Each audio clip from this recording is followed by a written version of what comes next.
what are some of the books that people can read that they're not involved in training, but they want to get involved in basically mastering their craft? What are some of the things, some of the books that stand out to you that helped you get to the place that you're at now in business?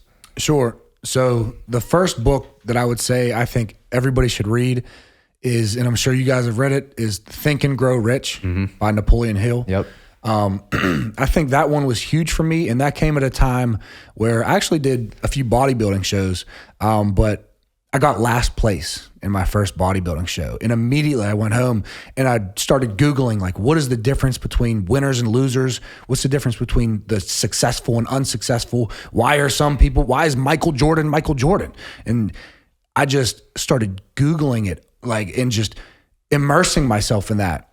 And the books I used to, back when blogs were big, I would say, like, what are the 10 habits of successful people? And a lot of people kept referencing the book, Think and Grow Rich. So I'm like, let me order this book. So I got the book, and I was also broke, which helped because the book is about money, but it's mainly about how to become successful. And he gives you, the principles of success. And the book is from, the 1920s or 1930s, but the principles of success are timeless. Timeless. So it talks about, persistence and desire and all these things, which are just so huge. Vision and just so much.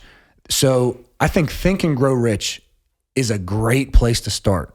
Think and Grow Rich would be my number one. And I read it every single year. And sometimes I get lazy and I only read the highlighted parts that I highlighted, but it seems like I take a different lesson from it every single time that I read it. And maybe they say that's because you're a different individual at this point. Yeah. So maybe something that you read before didn't resonate because you weren't this far in your journey. So no matter where you are in your journey, Think and Grow Rich can help.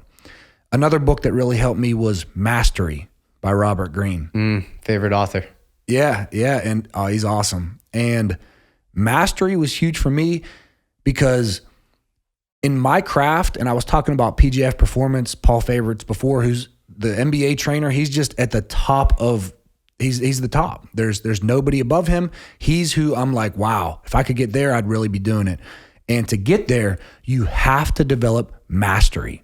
And there's a lot of things that I need to master. The number one thing that I need to master is sports performance. I have to help basketball players improve their sport performance, but I also have to master coaching and leadership and nutrition. There's so many things. So mastery and kind of the process of mastery was really huge for me in my journey. And then I'm going to cheat and give you two more.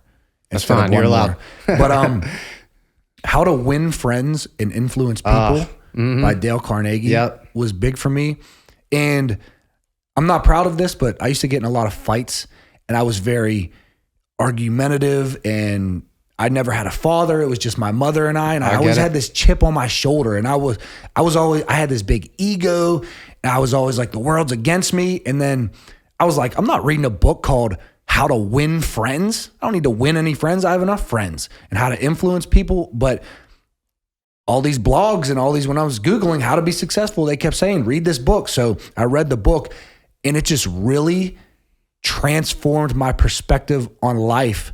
And he tells this story about he's letting his dog run in the park, and this police officer comes up, or the park ranger, and he says, hey, your dog can't be off your leash. You have to have your dog on your leash. And he's like, okay, I'm sorry. He puts him on the leash. And then the next day he comes out and he lets his dog off the leash again. He's like, you know what? I'll just deal with the consequences. And the police officer is there again. And he comes up, and the police officer stomping over, so all mad. And he looks at him. He's like, you know what, sir? I'm so sorry. You told me yesterday. That was my fault. I apologize. That's on me. It won't happen again. And the police officer completely changed his demeanor.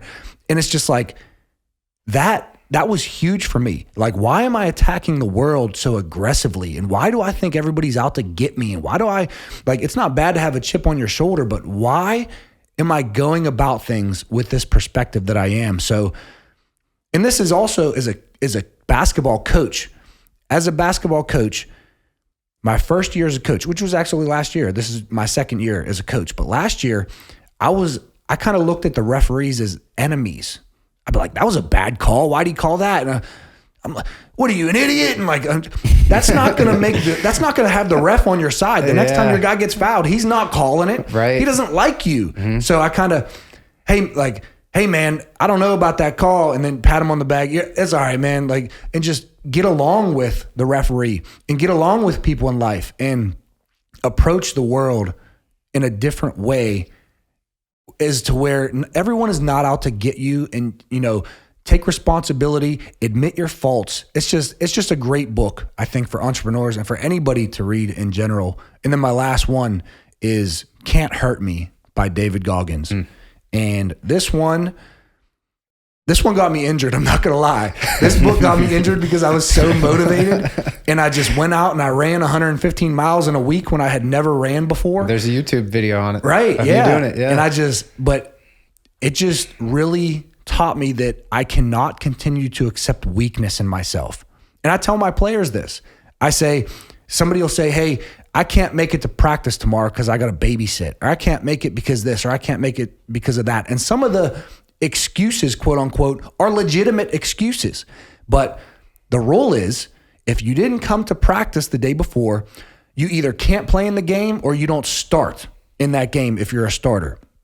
And they'll be like, well, but coach, I had a funeral. And I'm like, that's perfectly acceptable. And you need to be at that funeral, or you need to babysit. Sometimes parents, like, they don't have anybody else, you have to babysit. Sometimes you have to do this. You have prior obligations, but the result is the result. Yes. You were not at practice yesterday, so you cannot start in the game today. And I understand it was a very valid excuse, but the result is the result. And same thing for my own life.